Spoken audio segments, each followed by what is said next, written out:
Download aplikasi Tarbiyah Sunnah di handphone Anda. Tersedia di Google Play dan App Store. Bismillahirrahmanirrahim.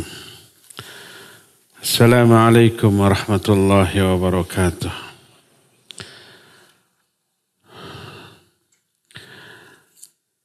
Alhamdulillahilladzi arsala rasulahu bil huda wa dinil haqq liyudhhirahu 'ala ad-dini kullihi wa kafaa billahi syahida. Asyhadu an la ilaha illallah wahdahu la syarika lah iqraran bihi wa tauhidan wa asyhadu anna Muhammadan abduhu wa rasuluh sallallahu alaihi wa ala alihi wa ashabihi wa sallama tasliman mazida wa ba'd. Hadirin jamaah Masjid An-Nafi' Dago yang Allah muliakan, para pendengar radio Tarbiyah Sunnah Bandung dan radio-radio lain, para pemirsa beberapa stasiun TV dan para netizen di mana saja Anda berada. Kembali alhamdulillah kita berjumpa melanjutkan kajian kitab Fiqih Al-Asma'ul Husna. Pertemuan yang lalu, hari Selasa yang lalu, kita sudah membahas dua nama Allah, Al-Mu'min dan As-Sadiq. Sekarang kita masuk ke poin berikutnya, Al-Ghani. Bahasa kitanya Ghani itu kaya. Cuma berbeda antara kayanya Allah dengan kayanya manusia. Manusia semakin kaya, semakin butuh banyak orang lain untuk membantunya. Gak ada orang kaya yang ngepel sendiri, nyupir sendiri, masak sendiri. Semuanya serba dibantu. Kadang-kadang bukain pintu mobil aja dibantu. Kadang-kadang pulpennya aja dibawain, ya enggak? Manusia semakin kaya, semakin butuh orang lain. Kalau Allah ghani, makna ghani tidak membutuhkan apapun dari siapapun. Allahu ghaniyun anil alamin. Allah itu ghani dari seluruh alam, maknanya tidak membutuhkan apapun dari alam ini. Karena kayanya Allah. Nama dan sifat ghani ini ada di 18 ayat di dalam Al-Quranul Karim. Di antara surah Al-An'am 133, wa rabbukal ghaniyyu dzur rahmah. Dan Rabbmu adalah maha ghani, pemilik rahmat.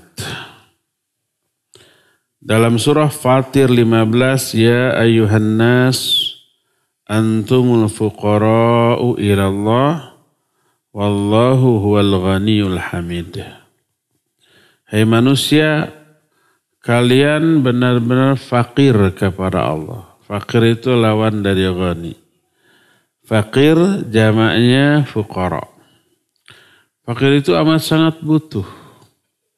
Kalau ghani enggak butuh.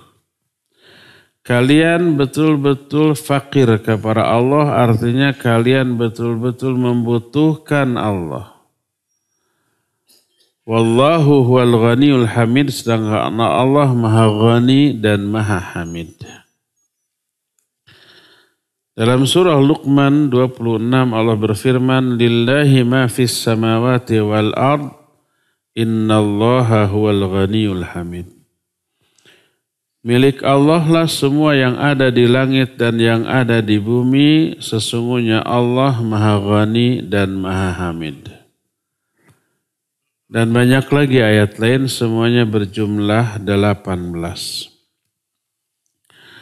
Allah ghani dalam zatnya dan dia memiliki sifat ghina yang sempurna dari seluruh aspek dan dari seluruh ungkapan, Karena kesempurnaan zat Allah dan kesempurnaan sifatnya yang tidak dicampuri oleh kekurangan, aib dari segala aspek.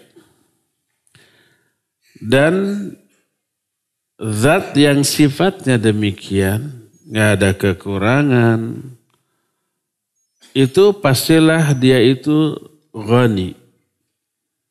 Karena sifat ghani itu termasuk konsekuensi logis dari zatnya. Sebagaimana sesuatu zat yang memiliki sifat pencipta, pemberi rizki, pengasih, berbuat baik kepada makhluknya, zat yang seperti itu mau tidak mau kecuali dia pasti ghani dari seluruh makhluknya. Tidak membutuhkan apapun kepada makhluknya dari aspek apapun. Dan tidaklah makhluknya seluruhnya memiliki semua kenikmatan dan hak hidup kecuali pasti membutuhkan Allah dari segala aspek. Makhluk itu tidak bisa berlepas diri dari kebaikan Allah, kedermawanan Allah, pengaturan Allah, bimbingan baik khusus ataupun umum, walaupun hanya sekejap. Setiap detik dari kehidupan makhluk selalu membutuhkan Allah dari segala aspek. Semua yang ada di langit dan yang di bumi adalah hamba Allah. Mereka semua dikuasai di bawah kekuasaan Allah. Diatur sesuai dengan kehendak Allah. Seandainya Allah mau menghancurkan mereka semuanya, blek dihancurkan tanpa alasan. Niscaya itu tidak akan mengurangi kemuliaan Allah, kekuasaan Allah, kerububihan Allah, keuluhian Allah, walaupun sekecil debu, enggak. Karena semuanya ciptaan Allah, milik Allah, terserah Allah.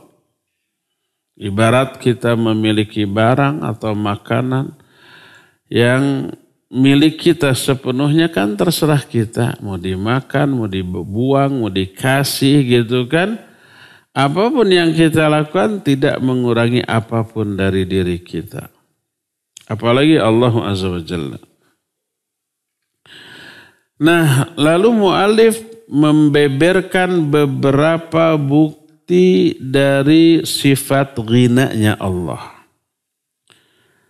Beliau berkata, wa min kamali ghinahu annahu la tanfa'uhu ta'atu ta'i'in wa la tadurruhu ma'siyatul 'asin. Falau amana ahlul ardi kulluhum jami'an ma zada dhalika fi mulkihi syai'a. Walau kafaru jami'an lam yanqus dhalika min mulkihi syai'a. Di antara bukti sifat ghinanya Allah adalah ketaatan orang-orang yang taat tidak bermanfaat bagi Allah sedikit pun, dan kemaksiatan orang-orang yang durhaka tidak memberi madarat kepada Allah sedikit pun. Seandainya seluruh penduduk bumi beriman kepada Allah, keimanan mereka itu tidak menambah kekuasaan Allah sedikit pun. Sebaliknya seandainya seluruh makhluk durhaka, kafir kepada Allah, maka kekafiran seluruh makhluk itu tidak mengurangi kekuasaan Allah sedikit pun. Jadi ibadah kita jangan dianggap memberi keuntungan kepada Allah, menambah kekuasaan Allah. Tidak. Kalau kita durhaka jangan dianggap wah berarti kekuasaan Allah berkurang karena kedurhakaan kita. Enggak. Kalau untuk apa kita ibadah?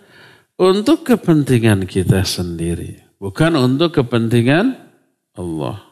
Allah berfirman, "Wa man syakara fa innama yashkuru li nafsihi wa man kafara fa inna rabbi ghaniyyun karim." Itu surah An-Naml 40, ayat 40.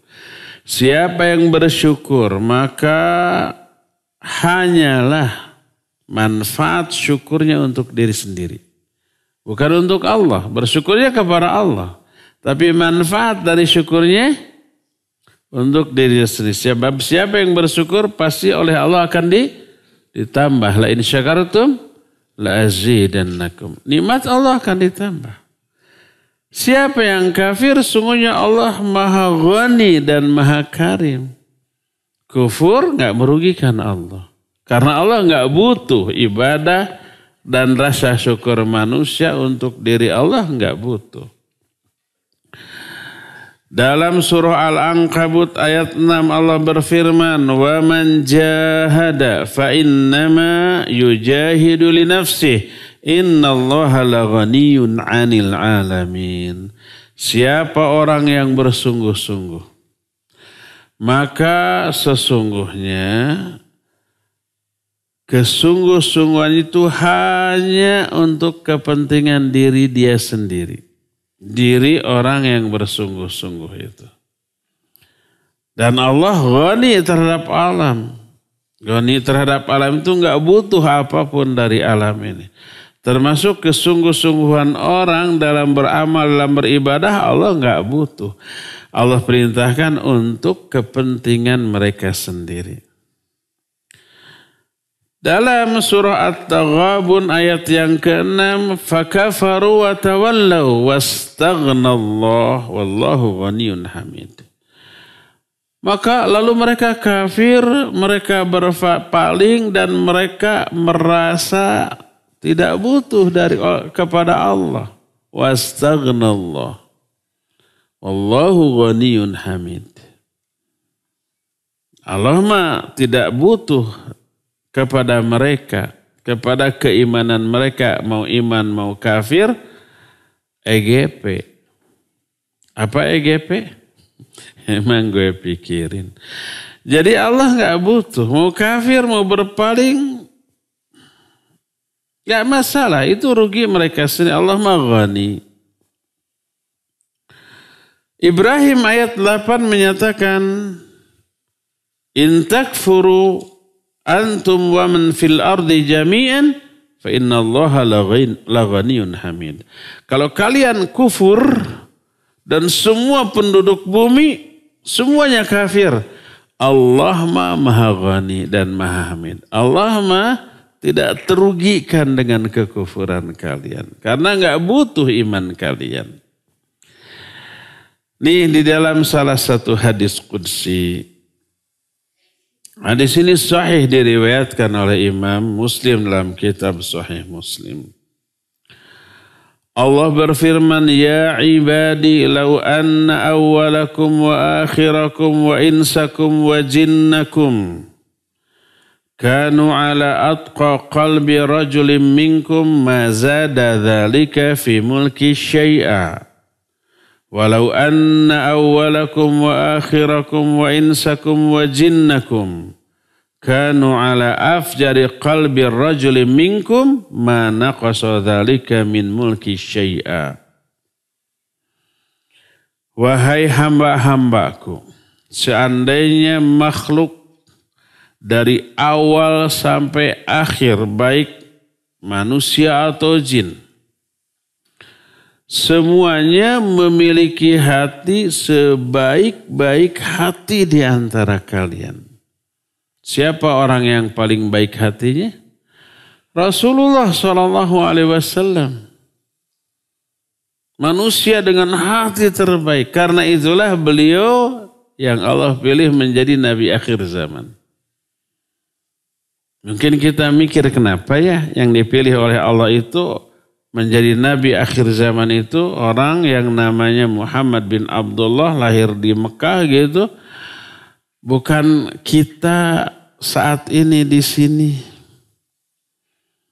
Karena beliau adalah manusia dengan hati terbaik dibanding seluruh manusia sejak zaman Nabi Adam sampai manusia yang nanti hidup pada hari kiamat.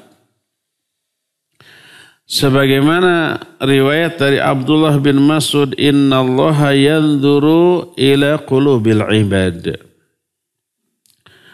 Fawajada anna qalba Muhammadin sallallahu alaihi wasallam khaira qulubil ibad fastafahu li nafsihi wa ba'athahu li risalatihi.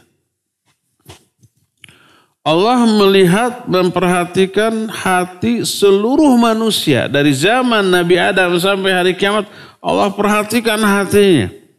Orang itu belum lahir, tapi hatinya sudah Allah ketahui. Maka Allah menemukan bahwa hati Muhammad SAW sebaik-baik hati manusia.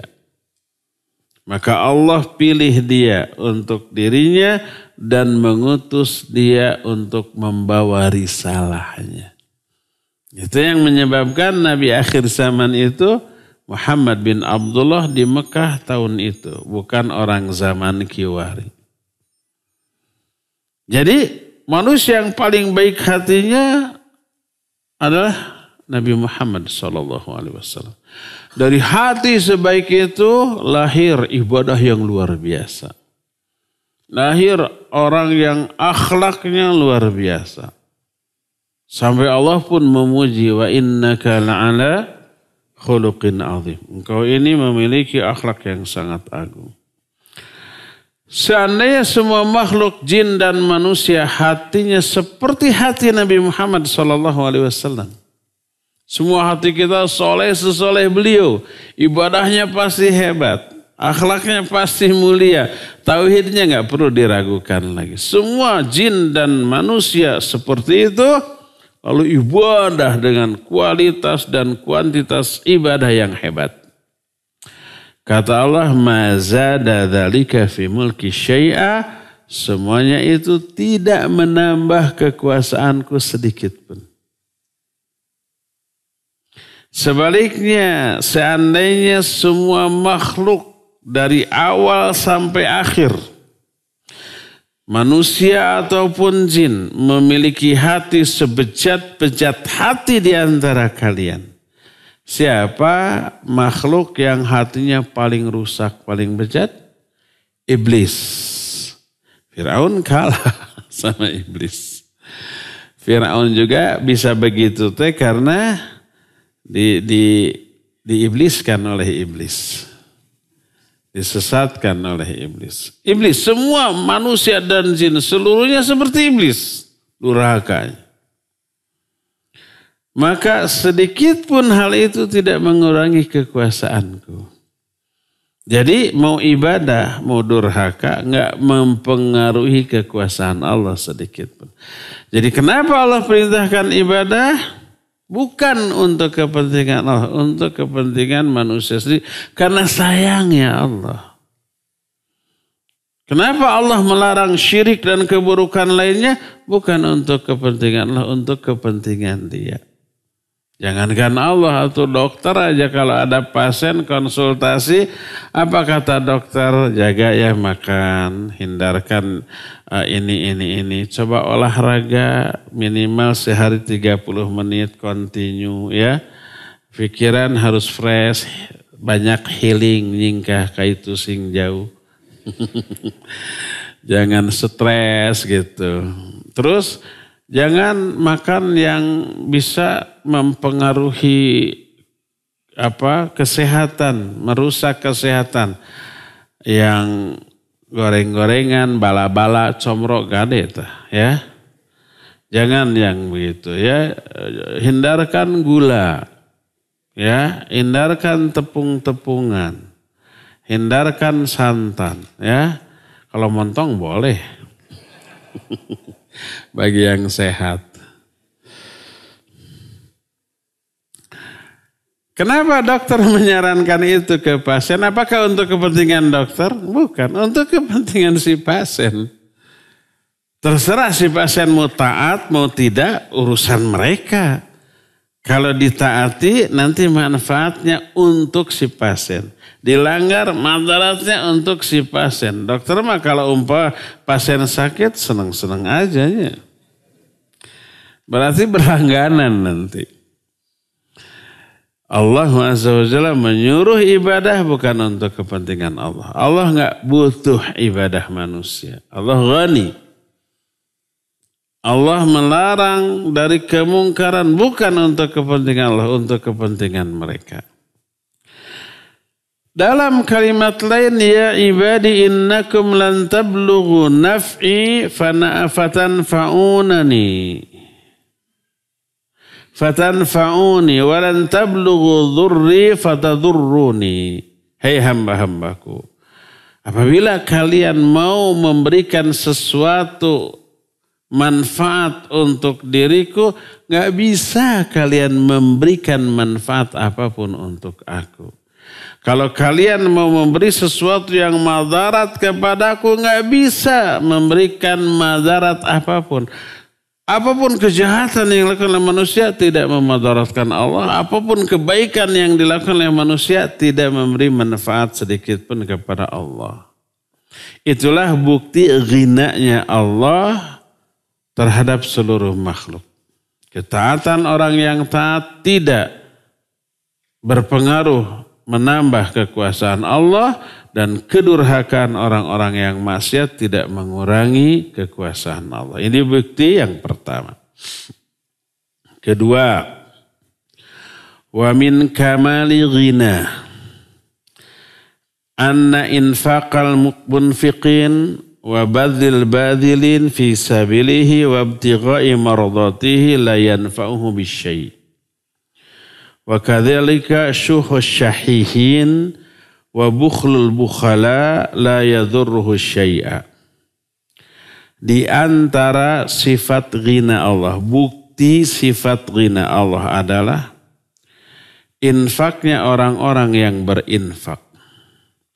Pengorbanan orang-orang yang berkorban di jalan Allah dan mencari keridhaan Allah sedikit pun tidak memberi manfaat kepada Allah, dan seperti itu pula kepelitan manusia pelit, kebakhilan manusia bakhil tidak memberi madarat sedikit pun kepada Allah. Kalau ada yang infak, maka manfaat dari infaknya untuk dirinya sendiri. Karena Allah jadi siapa yang infak, Allah akan kasih infak. Kata Rasul sallallahu alaihi wasallam, Allah berfirman, anfiq tunfaq. Infaklah kamu, maka kamu akan diberi infak. Infaklah kita kepada sama manusia, Allah akan beri infak kepada kita. Mathalul ladzina yunfiquna amwalahum fi sabilillah kamathali habbatin anbatat sab'a sanabil fi kulli sumbulatin mi'atu habbah. Perumpamaan orang yang menginfakkan hartanya di jalan Allah. Seperti orang yang menanam satu benih, dari satu benih tumbuh 700 batang pohon, dari setiap batang pohon tumbuh 100 benih. Satu pohon 100 benih, ini ada 7 batang pohon, jadi 700. Satu dilipat gandakan jadi 700. Nah, saking pastinya nih, Allah memberi balasan kepada orang yang infak dengan 700 kali lipat. Maka infak ini Allah istilahkan dengan istilah memberi pinjaman yang baik kepada Allah. Kenapa infak Allah istilahkan memberi pinjaman yang baik? Sebab dalam hukum Allah setiap pinjaman wajib dikembalikan. Ini artinya pasti itu yang keluar berupa infak pasti Allah akan kembalikan melalui jalan-jalan yang di luar dugaan kita. Allah aja yang ngatur tuh. Jadi infak itu bukan untuk kepentingan Allah, tapi untuk kepentingan diri sendiri. Kalau kita bakhil, Allah nggak rugi. Kebakhilan kita hanya merugikan diri kita sendiri. Allah berfirman dalam surah Muhammad 38, wa may yabkhal, ini ada kalimat sebelum kalimat ini dalam ayat ini. Ha antum tud'auna litunfiqu fi sabilillah. Faminkum may yabkhal. Nah, terus lanjutnya ke sini. Wa may yabkhal fa innama yabkhalu an nafsih. Wallahul ghani wa antumul fuqara. Wa in tatawallaw yastabdil qauman ghairakum thumma la yakunu amsalakum. Kata Allah, antum tud'auna litunfiqu fi sabilillah. Kalian ini orang-orang yang diseru, diajak oleh Allah untuk berinfak di jalan Allah. Faminkum may yabkhal, di antara kalian ada yang bakhil. Bakhil itu bahasa kitanya apa? Pelit, cedit ya. Pelit, cedit, merengkel, cap jahe, meregehese, buntut kasiran, ya. Siapa yang bakhil di antara kalian, maka sungguh kebakhilan itu hanya merugikan diri sendiri. Sedangkan Allah maha ghani, kalian maha fakir, kalian butuh, Allah nggak butuh. Apa ruginya bakhil? Ruginya bakhil banyak. Di antaranya apa? Nih ayat ini menyatakan wa in tatawallaw yastabdil qauman ghairakum tsumma la yakunu amsalakum.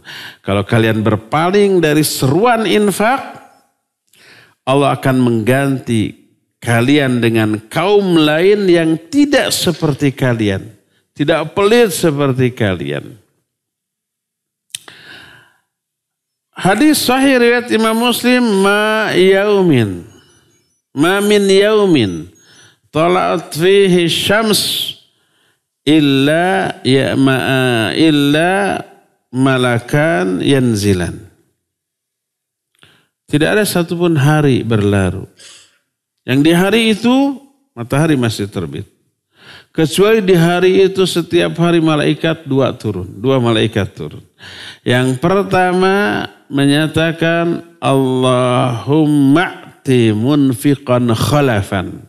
Ya Allah, berikan ganti kepada orang yang infak pada hari ini. Malaikat kedua menyatakan Allahumma mumsikan talafan. Ya Allah, berikan kebangkrutan kepada orang yang mumsik pada hari. Mumsik itu ada kelebihan harta yang bisa diberikan tapi dia tahan. Sing bangkrutan gitu teh. Jadi baik kedermawanan ataupun kepelitan, kebakhilan, akibatnya akan kembali ke diri sendiri. Bukan kepada Allah. Siapa yang infak, dia akan beruntung dengan infaknya. Dunia dan akhirat. Man dzalladzi yuqridullaha qardan hasana yudha'ifhu lahu wa lahu ajrun karim. Siapa orang yang memberikan pinjaman yang baik kepada Allah, yudha'if lahu. Allah akan lipat gandakan gantinya di dunia. Walahu ajrun karim, dan bagi dia ada pahala yang mulia di akhirat. Di dunia dapat, di akhirat dapat. Itu untungnya orang yang infak. Infaknya keuntungnya kembali kepada sini, bukan kepada Allah. Karena Allah ghani. Siapa yang bakhil, efek dari kebakhilannya hanya untuk keburukan dirinya sendiri. Hartanya enggak barokah, hartanya akan Allah ambil lagi, dan seterusnya, dan Allah akan kasih adab. La in syakartum lazidannakum wa la in kafartum inna adzabi lasyadid. Ya. Berdasarkan hal itu, maka inilah yang dimaksud dengan ayat yang sering disalah terjemahkan. Dalam surah Ar-Ra'du, Allah berfirman, innallaha la yughayyiru ma biqaumin hatta yughayyiru ma bi anfusihim. Sering disalah terjemahkan, sungguhnya Allah tidak akan merubah nasib suatu kaum sehingga mereka merubah nasib diri mereka sendiri. Ini keliru, salah, bertolak belakang dengan ayat-ayat tentang takdir. Karena terjemahannya salah, nggak ada nasib di sini, ya. Innallaha, sungguhnya Allah, la yughayyiru, tidak akan merubah ma apa-apa biqaumin, yang ada dalam satu kaum, hatta, sehingga yughayyiru, mereka merubah ma apa-apa bi anfusim, yang ada pada diri sendiri. Enggak ada nasib, yang ada apa-apa. Innallaha la yughayyiru ma biqaumin, sungguhnya Allah tidak akan merubah apa-apa yang ada di satu. Nah, apa-apanya dalam ayat ini teh apa? Bukan nasib. Apa-apa dalam ayat ini adalah nikmat. Lihat surah Al-Anfal. Dzalika bi anna Allah lam yakum mughayyiran ni'matan an'amaha ala qaumin hatta yughayyiru ma bi anfusihim. Imam Ibnu Katsir rahimahullah mengaitkan surah Ar-Ra'd dengan surah Al-Anfal. Yang demikian itu karena Allah tidak akan merubah nikmat yang Allah berikan kepada suatu kaum, sehingga kaum itu merubah nikmat itu jadi azab dengan cara tidak disyukuri. Dengan cara tidak diinfakkan, tidak disedekahkan, Allah cabut dan Allah ganti dengan azab. Itu maknanya, ya. Jadi salah satu di antara bukti sifat ghinanya Allah adalah infak. Orang yang berinfak tidak manfaat bagi Allah, tapi manfaatnya bagi diri sendiri. Dan kebakhilan orang yang pelit tidak madarat kepada Allah, tapi madaratnya kepada diri sendiri. Ini mumpung ingat, ikhwan, karena urusan infak belok sedikitnya. Ini di Selacau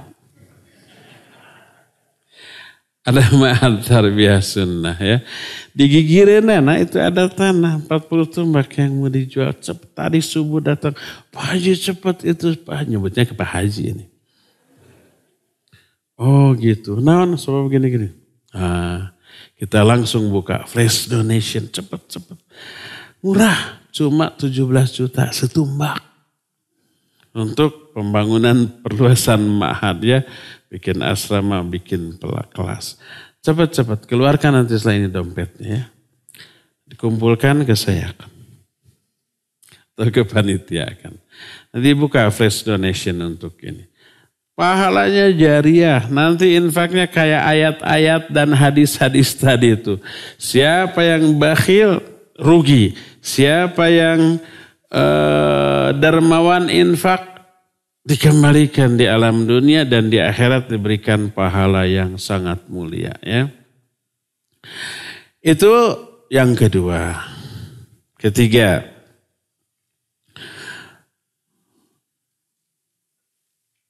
belum selesai. Ayat yang berikutnya. Tadi surah Muhammad 38. Dalam surah Al-Baqarah 267 Allah berfirman. Ya ayyuhalladzina amanu anfiqu min thayyibati ma kasabatum wa mimma akhrajna lakum minal ard wa la tayammamul khabitha minhu tunfiquna wa lastum biakhidhihi illa an tughmidu fihi wa'lamu annallaha ghaniyyun hamid. Hai orang-orang yang beriman, berinfaklah kalian dari harta yang baik hasil usaha kalian. Yang baiknya jangan yang haram. Rajin infak nih aja nih ada uang riba. Rajin infak ku riba. Ya. Atau enggak ada pahala. Dari riba mah bukan hak dia. Dari yang halal, dari yang baik. Wa mimma akhrajna lakum minal ard, dan dari harta yang telah kami keluarkan bagi kalian dari dalam tanah hasil pertanian. Wala tayammamul khabitha minhu, jangan kalian pilih-pilih harta yang buruk, tunfiquna, lalu kalian infakkan, walastum biakhidhihi illa an tughmidu fi, padahal kalian tidak mau mengambil harta yang buruk itu kecuali dengan memicingkan mata. Jadi kalau umpah kita punya makanan suuk atau kacang gitunya, dipilih nu kences, nu buruk gitu, anu bolong-bolong. Nah ini aja nih, infakan. Yang super nama dijual atau dimakan sendiri. Nggak boleh. Nggak boleh infak dengan barang yang buruk yang kita sendiri dijiwir sambil memisingkan mata. Nih ngasih nih gitu. Kalau ngasih makanan yang busuk, yang sudah expired. Yang barunya untuk kita. Nggak boleh. Jangan kalian memilih harta yang buruk. Lalu kalian infakkan. Padahal kalian tidak mengambilnya kecuali dengan memicingkan mata. Ketahuilah bahwa Allah Maha Ghani dan Maha Hamid. Sering saya ingatkan. Dua anak Adam diperintahkan dua-duanya untuk berkorban, dua-duanya melaksanakan. Satu memilih yang terbagus, satu memilih yang terjelek. Walaupun dua-duanya melaksanakan. Apa akibatnya? Yang kurban dengan terbagus diterima, yang terjelek ditolak. Kan gitu Al-Quran menjelaskan efek dari tolaknya timbul dengki kepada saudara yang diterima infaknya, yang diterima kurbannya. Sampai akhirnya terjadilah pembunuhan. Dan itu pembunuhan pertama dalam sejarah kehidupan manusia. Dari ditolaknya ibadah lahir maksiat lain berupa kedengkian kepada orang yang diterima ibadahnya. Jadi bukti hinanya Allah yang kedua adalah bahwa infak dan kebakhilan seseorang tidak berpengaruh kepada Allah. Infak nggak memberi manfaat, bakhil tidak memberi madarat, tapi manfaat dan madaratnya kembali kepada diri si pelaku, ya, bukan kepada Allah. Ketiga, wa min kamali ghinahu tanazzuhu tabaraka wa ta'ala 'anil naqais wal 'uyub. Faman nusiba ilaihi ta'ala naqsan, faman nasaba ilaihi naqsan faqad nasaba ilaihi ma yunafi ghinah. Di antara bukti sifat ghinanya Allah adalah Allah suci dari semua kekurangan dan aib. Siapa yang menisbatkan kekurangan kepada Allah, berarti dia menisbatkan sesuatu yang bisa menggugurkan sifat ghinanya Allah. Kalau Allah punya kekurangan berarti Allah tidak ghani lagi, ya. Termasuk Allah nggak butuh pasangan, Allah nggak butuh anak, Allah nggak butuh pembantu. Makanya jangan difahami para malaikat pembantu Allah, enggak. Allah nggak butuh. Allah berfirman dalam Yunus 68. Qalu ittakhadallahu walada subhanah wal ghani lahu ma fis samawati wa ma fil ard. Orang-orang musyrik itu berkata Allah punya anak. Orang-orang musyrik menganggap Allah punya anak. Yang mereka maksud anak adalah para malaikat. Dan diyakini malaikat bergender perempuan. Dan dianggap anak-anak Allah. Makanya dalam pandangan orang-orang kafir di barat, malaikat itu kan digambarkan bidadari. Punya sayap. Di atas kepalanya ada bulatan cahaya. Di tangannya ada tongkat. Di ujung tongkatnya ada bintang. Gitu kan? Kemudian diputer-puter, pleng. Korban film. Memang film itu dibuat oleh orang-orang kafir. Begitulah gambaran mereka tentang malaikat. Itu mah bidadari. Ya bidadari menurut kita bidadari, menurut mereka malaikat. Makanya malaikat dan bidadari mereka menyebutnya samanya, angelnya. Apa makna angel? Aneh apa? Bahasa Jawa angel apa? Susah. Oh, angel teh susah, sugan teh aneh. Mereka menyebut dengan sebutan angel. Malaikat disebut angel, bidadari juga disebut angel. Padahal menurut konsep kita antara malaikat dengan bidadari bedanya. Malaikat mah malaikat, bidadari mah itu yang ada di surga itu bidadari. Itu karena mereka meyakini para malaikat bergender perempuan dan anak-anak Allah. Allah sebut di dalam Al-Quran surah Yunus 68 ini. Qalu takhadallahu walada. Mereka berkata Allah punya anak. Oleh Allah langsung dibantah. Subhanah. Maha suci Allah dari hal itu. Subhanah itu kalimat nafi. Nafi itu meniadakan. Meniadakan apa? Meniadakan semua aib dan sifat yang tak layak dimiliki oleh Allah. Punya anak adalah sifat yang tak layak dimiliki oleh Allah. Lam yalid wa lam yulad. Ya. Nah, Allah Maha Suci dari punya anak. Huwal ghani, Allah ghani, gak butuh anak. Gak butuh pasangan. Ya. Milik Allah apa yang ada di langit dan apa yang ada di bumi. Oleh karena itu salah satu bukti Allah itu ghina, Allah gak punya kekurangan. Allah gak punya aib. Termasuk aibnya dan kekurangannya dalam bentuk Allah punya pasangan, Allah punya anak. Enggak. Allah gak butuh semua itu dan Allah tidak memiliki semua itu karena semua itu adalah aib. Ada sifat-sifat yang bila dimiliki oleh Allah sempurna. Tapi bila dimiliki oleh manusia buruk. Seperti contohnya apa? Contohnya umpamanya takabur. Takabur itu kalau dimiliki oleh Allah sempurna. Kalau dimiliki oleh manusia nggak sesuai dengan fakta. Manusia mah kecil. Merasa besar namanya takabur gumede. Allah mah realitanya besar layak untuk takabur. Makanya salah satu nama Allah adalah Al-Mutakabbir.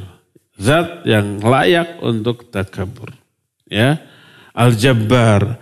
Al-Malik. Al-Malikul Quddusus Salamul Mu'minul Muhaiminul Azizul Jabbarul Mutakabbir. Itu sifat-sifat Allah. Ada sifat yang bila dimiliki oleh Allah gak sempurna.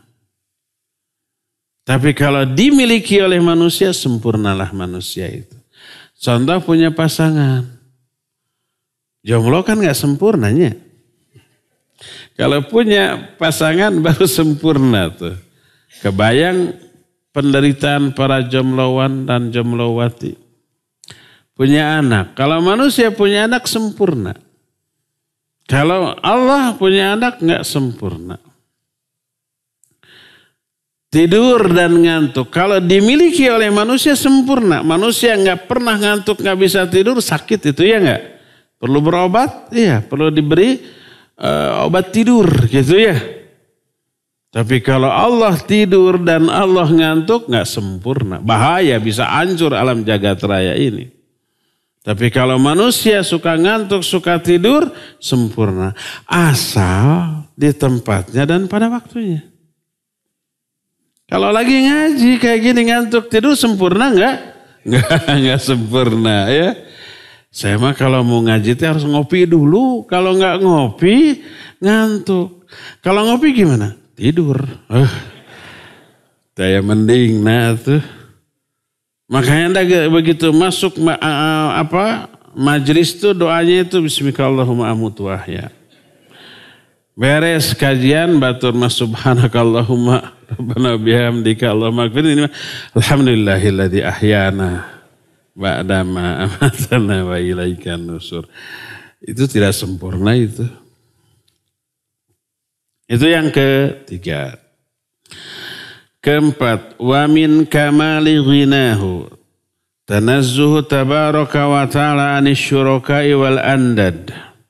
إذ كيف يسوى التراب رب الأرباب Wa kaifa yusawwal faqir bidzat, al-dha'if bidzat, al-aziz bidzat, al-muhtaj bidzat, alladhi laysa lahu min dzatihi ila al-adam bil ghani bidzat wal qadir bidzat, alladhi ghinahu wa qudratuhu wa mulkuhu wa jawduhu wa isanuhu wa ilmuhu wa rahmatuhu wa kamaluhul mutlaqut tamah min lawazimi dzatihi. Di antara bukti sifat ghina Allah adalah Allah disucikan dari adanya serikat atau sekutu, tandingan dan saingan. Allah nggak punya sekutu. Allah nggak punya tandingan. Allah nggak punya saingan. Bagaimana mungkin akan disamakan makhluk yang tercipta dari tanah dengan sang pencipta tanah? Bagaimana disamakan makhluk yang zatnya fakir, dhaif, lemah gitu ya, sangat butuh kepada yang lain. Asalnya tidak ada kemudian jadi ada.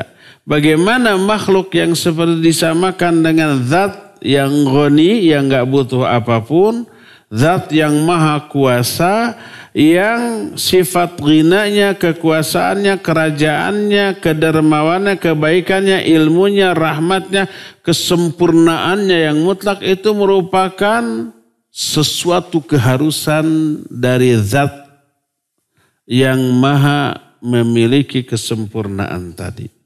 Bagaimana akan disamakan makhluk dengan Khaliq? Semua makhluk berada di dalam genggaman dan kekuasaan serta pengaturan dari Allah Azza wa Jalla. Ya. Jadi tidak ada sesuatu pun yang layak jadi saingan Allah, tandingan Allah atau sekutu Allah. Allah berfirman tentang Nabi Isa dalam surah Al-Maidah ayat 17. Kan Nabi Isa dianggap anak Allah, disembah gitu ya. Allah berfirman, laqad kafara alladhina qalu innallaha huwal masih ibnu Maryam. Qul faman yamliku minallahi syai'a in arada an yuhlikal masih ibnu Maryam wa ummah wa man fil ardi jami'a walillahi mulkus samawati wal ard wa ma bainahuma yakhluqu man yasha wallahu ala kulli syai'in qadir. Sungguh telah kafirlah. Siapa? Orang-orang yang berkata sesungguhnya Allah adalah Al-Masih putra Maryam. Katakan olehmu siapa yang bisa menahan tindakan Allah apabila Allah ingin menghancurkan Al-Masih bin Maryam beserta ibunya, bahkan menghancurkan semua yang ada di muka bumi ini. Siapa yang bisa?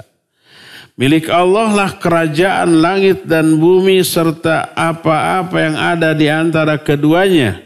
Allah menciptakan apa saja yang Allah kehendaki dan Allah maha kuasa atas segala sesuatu. Isa bukan sekutu Allah. Uzair yang juga dianggap anak Allah oleh orang-orang Yahudi juga bukan sekutu Allah.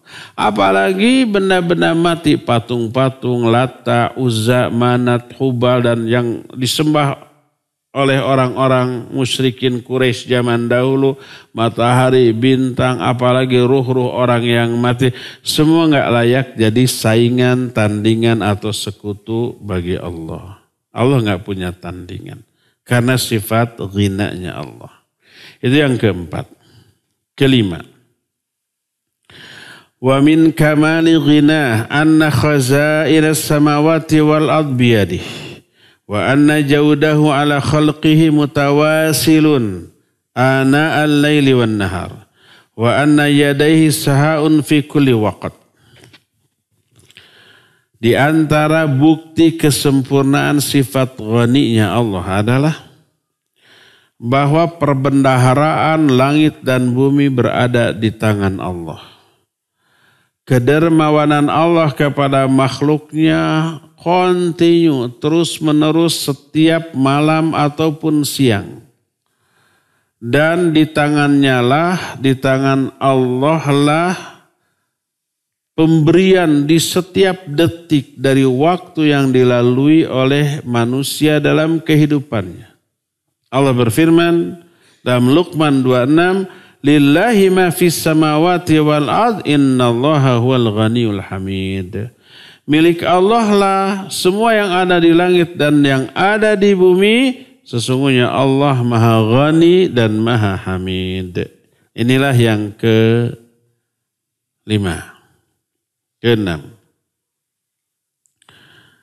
Wa min kamali ghinah annahu yad'u ibaduhu ila su'lihi kulla waqt. Yu'iduhum 'inda dhalika bil ijabah mahma 'azuma as-su'al. Wa ya'muruhum bi ibadatihi wa yu'idduhumul qabul wal isabah. Wa huwa tabaraka wa ta'ala wasi'ul fadl.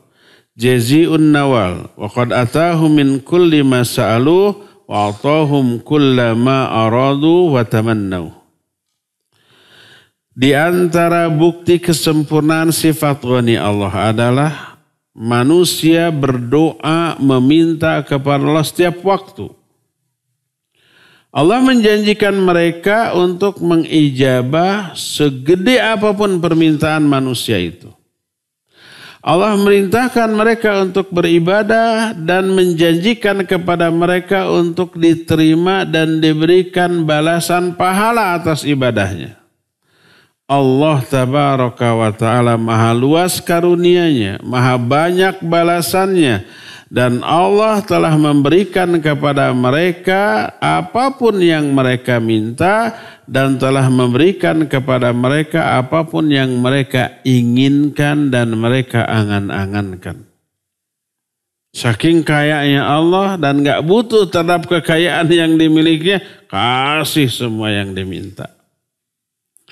Itu yang keberapa? Keenam. Ketujuh. Wa min kamali ghina annahu law ijtama ahlus samawati wal ard wa awwalul khalqi wa akhiruhum fi sa'idin wahidin fas'aluhu kullama ta'allaqat bihi matalibuhum fa'atahum su'lahum lam yanqus dzalika mimma indah. Di antara kesempurnaan sifat ghani Allah adalah seandainya seluruh penduduk langit dan bumi berkumpul, seluruh makhluk dari awal sampai akhir berkumpul di satu tempat yang tinggi. Disebut tempat yang tinggi karena lebih tinggi tempat, itu lebih diijabah doa yang dilakukan di tempat itu. Makanya kalau antum beli apartemen, pilih yang paling tinggi itu. Lantai 100 gitu. Biar kalau berdoa lebih diijabah. Kalau antum lagi naik pesawat, di atas pesawat sering-seringlah berdoa. Lebih tinggi tempat, lebih memungkinkan diijabah. Karena lebih dekat kepada Allah Azza wa Jalla yang ada di atas langit.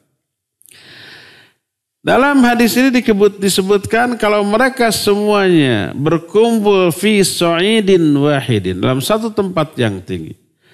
Terus semua mereka meminta seluruh kebutuhannya. Lalu Allah berikan semua yang mereka minta, maka hal itu tidak mengurangi kekayaan Allah yang ada di sisinya sedikit pun. Itu menunjukkan ghaniynya Allah.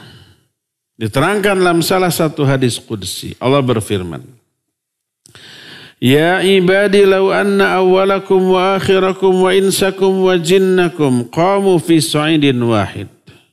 Fasa'aluni fa'ataitu kulla insanin mas'alatahu ma naqasa dhalika mimma indi illa kama yanqusul mukhayyat ila udkhila fil bahr.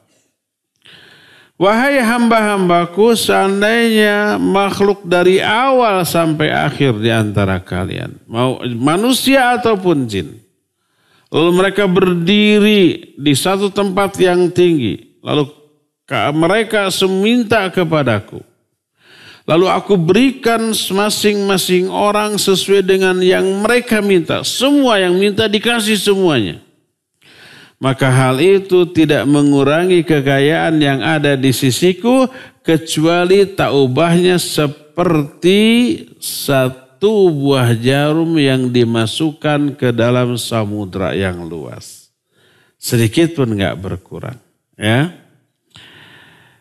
Itulah yang keberapa? Ketujuh apa ke-8?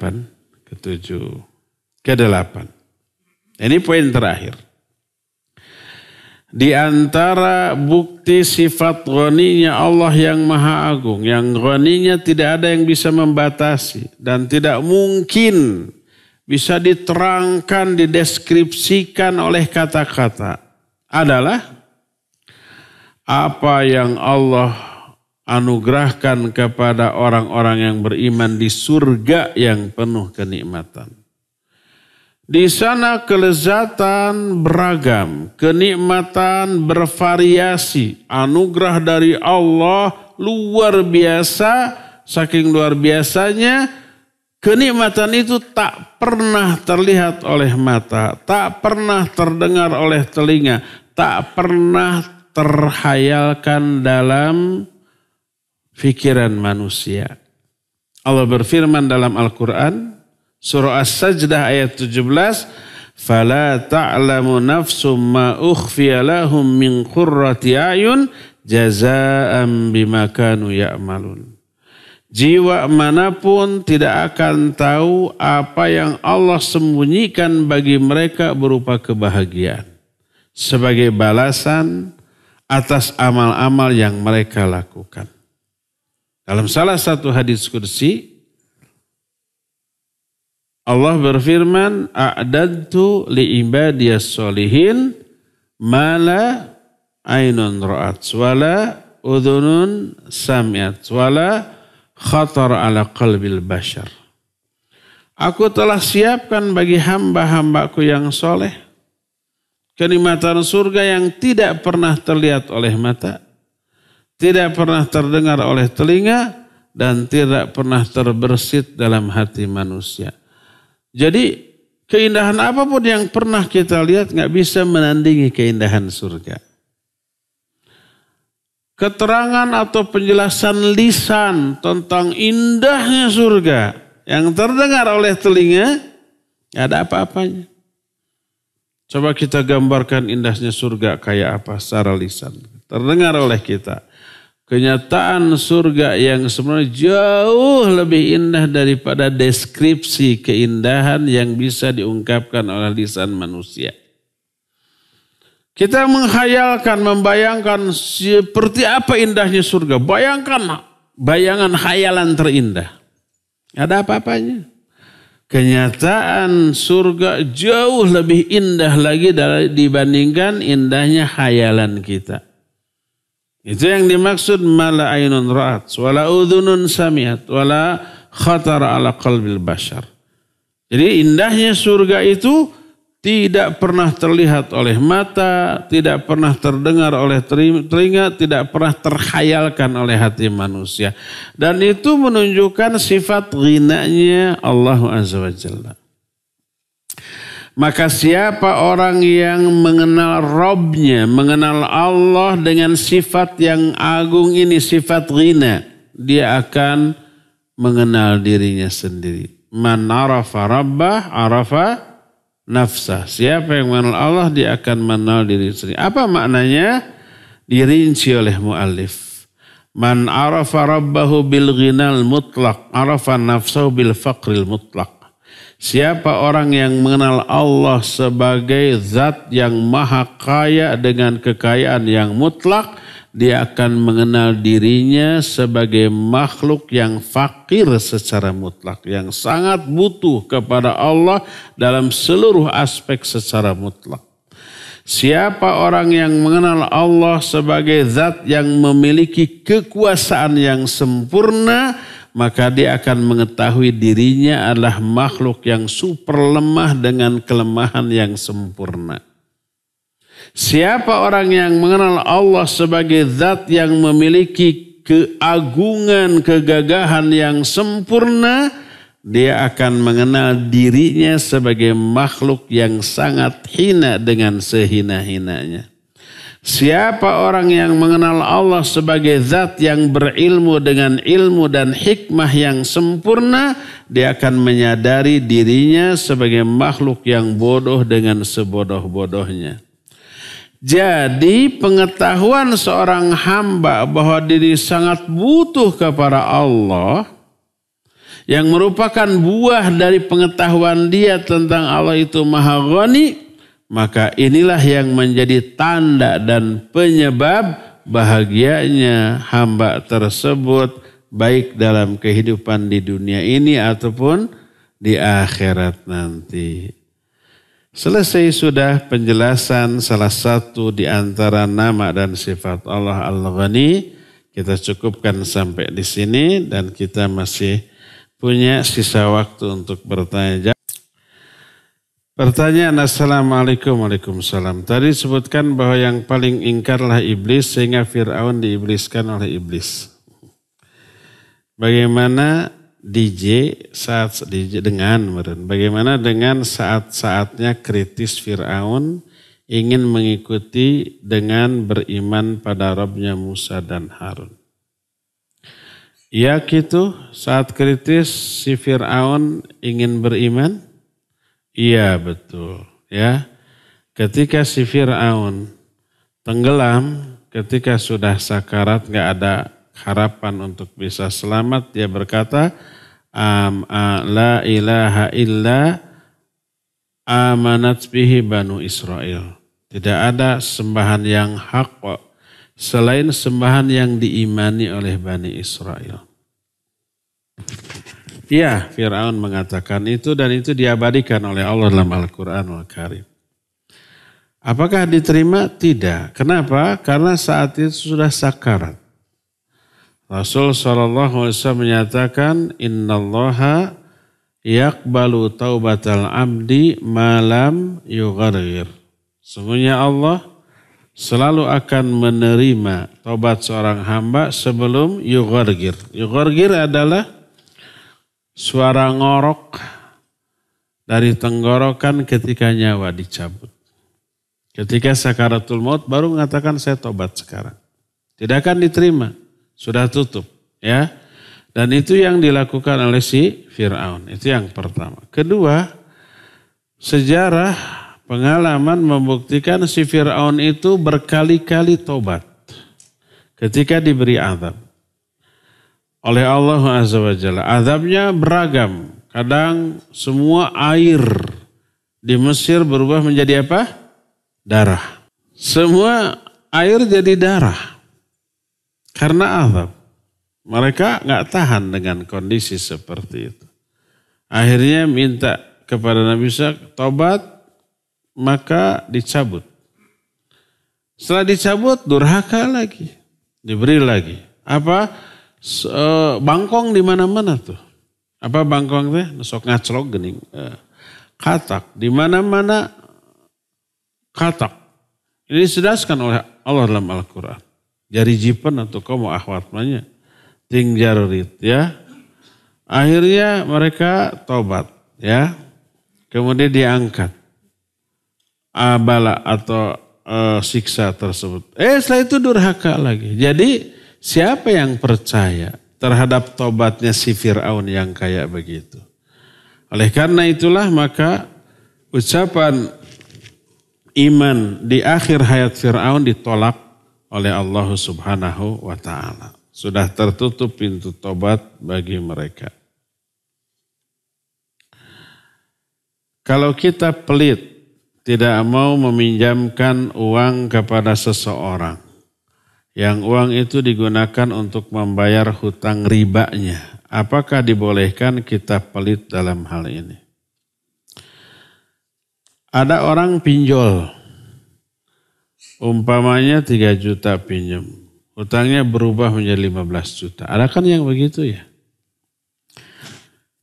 Dia minta tolong kepada kita, tolong lunasi. Kalau enggak rumah saya yang harganya umpamanya 1 miliar disita gara-gara hutang 3 juta. Pinjol bisa saja begitunya. Jahat banget nih pinjol. Nah, boleh enggak kita tolong? Tergantung. Kalau orang itu ketika pinjam dengan riba, dia tidak tahu bahwa itu riba. Karena kebodohan, ketidaktahuan. Dia bisa menyicil. Tapi ternyata dia ngaji baru tahu bahwa oh itu haram. Orang yang terlibat riba itu sama dengan apa? Mengajak perang kepada Allah Subhanahu wa taala. Dia takut. Takut terhadap azab. Dan dia ingin taubat. Ingin segera melunasi, tapi nggak punya.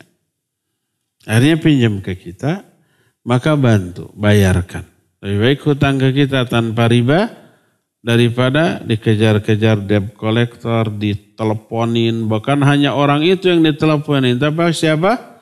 Semua nomor kontak di HP orang itu diteleponin dengan cara yang kasar.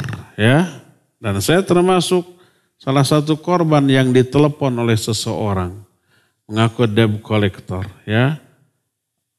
Anda kenal si fulan? Enggak tahu. Jangan bohong. Ini nomor Anda ada di sana. Saya bilang, kamu juga nomor saya ada di kamu. Kamu sekarang menelpon saya. Saya enggak kenal kamu siapa. Gitu. Ya, tapi ini ada rekapnya. Dia nelpon berkali-kali. Kamu sekarang juga nelpon ke saya enggak kenal kamu. Dikasarin aja lagi. Ternyata begitu lele. Ini orang pinjam enggak bayar, kabur. Wah, dimaki itu orang. Lalu berapa emang pinjam? 3 juta. Sugante 300 juta. Saya bilang kan ada KTP-nya, ada alamat. Atau datangi aja katanya. Udah ternyata itu alamat palsu. Kayak judul lagu. Alamat tuh. Emang enggak disurvei dulu enggak? Nah baru ini. Kamu yang tolol. Kamu yang bodoh. Ngasih pinjem. Enggak disurvei dulu. Bapak jangan kasar gitu. Kamu kasar duluan ke sayanya. Ken antep sih. Jadi kalau ada orang yang memang betul ingin taubat dari riba dan kita bisa membantu. Tapi kalau orang itu minta tolong dari jeratan riba hanya karena ingin lepas tanpa mau bertobat, setelah lunas pinjam lagi. Lebih besar daripada yang tadi kan kalau udah melunasi hutang riba itu kredit poin itu nanti ditawari lagi yang lebih besar ya enggak? Jangan kasih ya. Biarkan dia dikejar-kejar debt collector, biarkan dia ganti HP tiap hari. Jadi orang yang ganti-ganti nomor HP itu biasanya orang-orang yang bermasalah itu. Dikejar-kejar orang lain ya.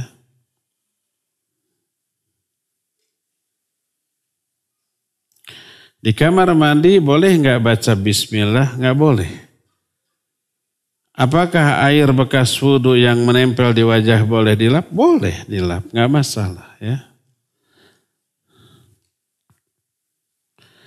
Contoh doa yang dapat dibaca dalam sujud untuk mendoakan kaum muslimin yang sedang berjuang di Palestina.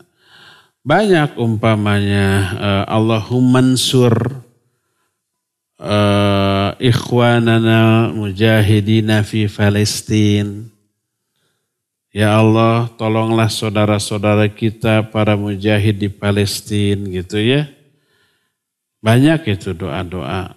Kalau nggak bisa dengan bahasa Arab, nggak apa-apa dengan bahasa Sunda, bahasa Indonesia. Saya punya kakak kandung usia 73, tapi tidak pernah sholat. Saya sering mengingatkan pada kakak tersebut. Kalau saya ingatkan dia sholat. Tapi jarang sholatnya. Apakah saya berdosa? Dia yang berdosa. Ingatkan saja terus setiap waktu sholat datang dan kita berpahala dengan mengingatkannya walaupun tidak dilaksanakan.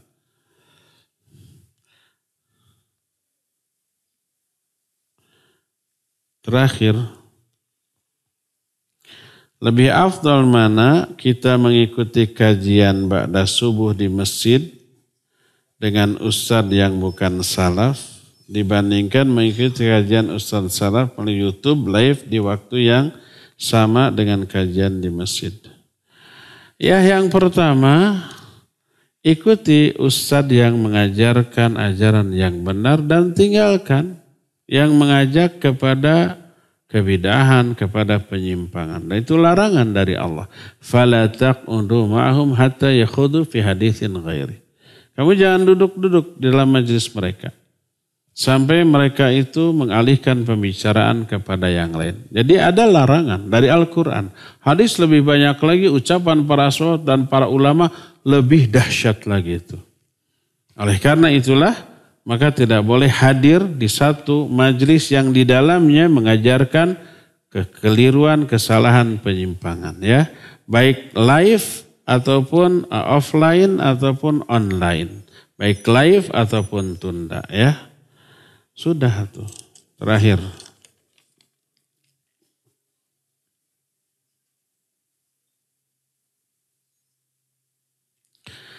Mohon penjelasan untuk hadis Nabi Muhammad terkait orang yang tidak berselawat kepada Nabi ketika nama beliau disebut termasuk dalam acara kajian. Syukran.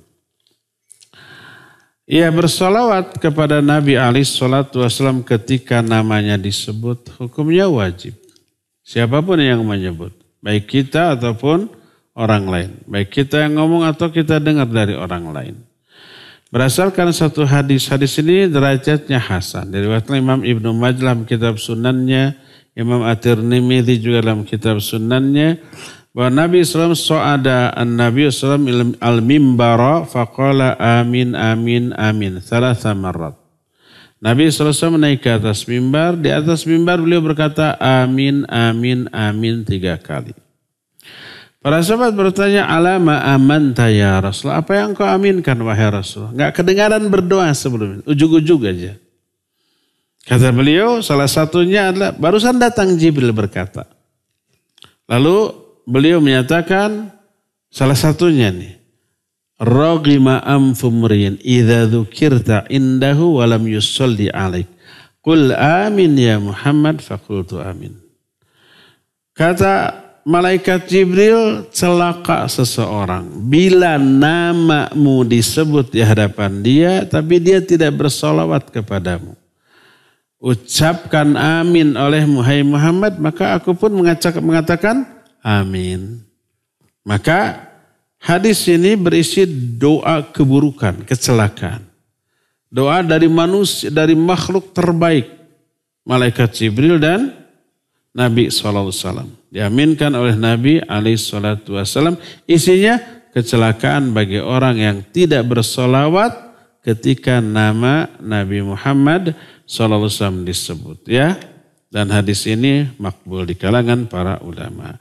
Cukup ya sampai di sini, insyaallah kita jumpa kembali di bulan yang akan datang. Karena Selasa depan dipusdai ya fenomena tentang hari kiamat. Selasa depannya lagi saya izin, nanti bulan depan kita libur sebulan dulu. Subhanakallahum bihamdik asyhadu an la ilaha illa anta astaghfiruka wa atubu ilaik walhamdulillahi rabbil alamin. Wassalamualaikum warahmatullahi wabarakatuh.